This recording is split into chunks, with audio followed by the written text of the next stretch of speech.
Fireworks of Food 2020 Collaboration is in effect as we make fire-roasted corn and white bean salsa. Welcome back to 999 Things to Cook.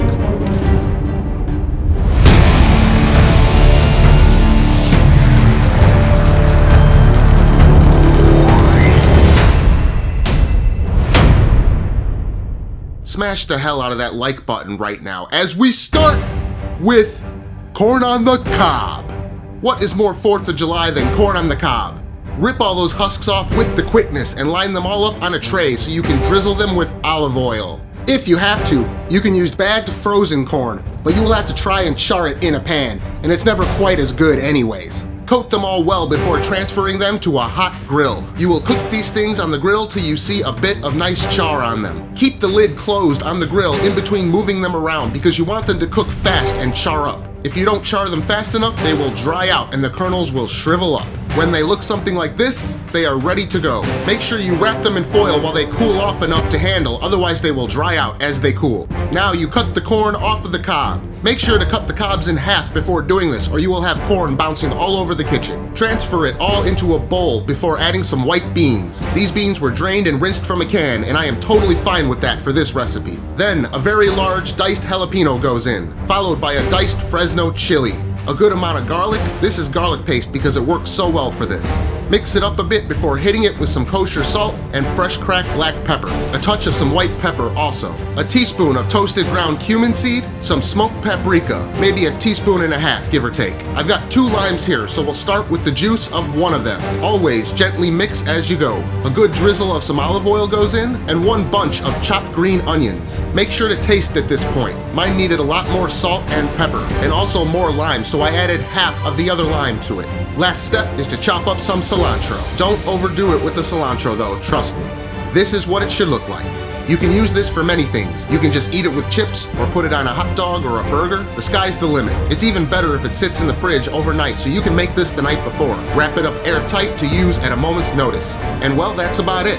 Just kidding. You've come to expect more out of this channel. So what if? Very quickly, and by very quickly I mean not quick at all, I had taken some boneless, skinless chicken thighs and added them to an oven pan before filling it with chicken stock, sealing it with foil and placing into a 335-degree oven for 90 minutes. While that is cooking, we get our blender ready, starting with a couple guajillos. Make sure to always cut them open and knock the seeds out. You don't want all those seeds in your sauce, so do this with dried chilies always. In the blender those go, and then we have a few home-dried long hot chilies. Video link is up top for how to make your own dried chilies at home. Then the seeds are removed from 2 big ancho chilies, and those get added as well, along with a handful of home-dried poblanos, half of a chopped onion, a couple teaspoons of garlic, a teaspoon of cumin, a dash of white pepper, some salt, black pepper, and about a 1/4 cup of honey. When the thighs have cooked for 90 minutes, remove the meat and take all the hot liquid and transfer it to the blender. Make sure to use a ladle, but I know some of us are impatient and that's fine too. Add the lid to the blender and let that sit for 10 minutes to soften the dried chilies, and that gives you plenty of time to take a couple forks and shred up the chicken meat before you blend the chili mixture. I will admit that I added a bit too much liquid to the blender, so this came out a bit on the thin side, but that's okay because we will just make sure to reduce it in a pan like this for a while, adding more liquid every now and again, concentrating the flavors until it is thickened nicely and darkened in color, then adding the shredded chicken and coating it all nicely. It's best to let this sit for a while, but I think we've been patient enough. Here's how we do this. A small tortilla gets a little cheddar cheese and a bit of the chicken added, and also a bit of the corn and bean salsa.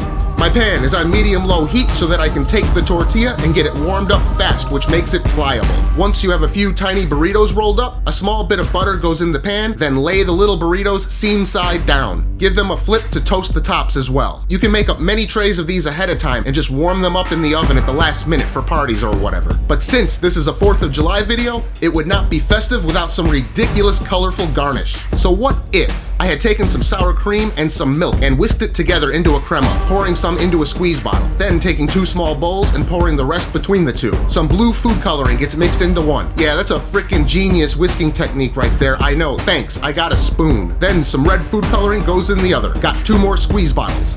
Now we are ready. So besides the fire-roasted corn and white bean salsa, we can decorate our mini burritos with a drizzle of our patriotic red, white, and blue crema.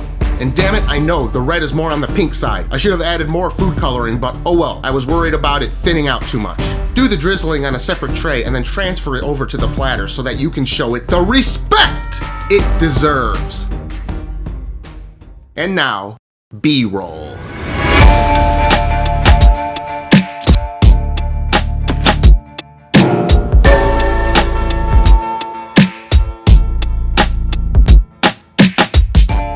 The corn salsa is out of this world good, and it's vegan too for those who care.